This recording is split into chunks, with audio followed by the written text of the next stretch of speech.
حدیث نبوی حضرت عبداللہ بن مسعود رضی اللہ تعالی عنہ سے روایت ہے کہ رسول اللہ صلی اللہ علیہ وآلہ وسلم نے فرمایا کہ جس کے دل میں رائے برابر بھی تکبر ہوا وہ جنت میں داخل نہیں ہوگا، اور جس کے دل میں رائے برابر بھی ایمان ہوا وہ جہنم میں داخل نہیں ہوگا۔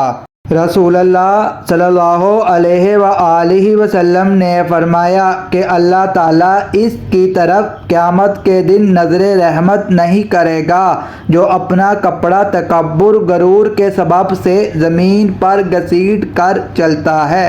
حضرت حارثہ بن وہب رضی اللہ تعالی عنہ سے روایت ہے، رسول اللہ صلی اللہ علیہ وآلہ وسلم نے فرمایا ترشرو بد مزاج جنت میں داخل نہیں ہوگا، اور نہ تکبر سے چلنے والا، اور جواز کا مفہوم ہے سخت مزاج بد خلق۔ اگر آپ چاہتے ہیں کہ آپ کو مفید اور سچی تعلیمات روزانہ ملے جس سے آپ کی آخرت بھی سنور جائے تو ہمارے پیج کو لائک اور سبسکرائب لازم کریں۔ شکریہ۔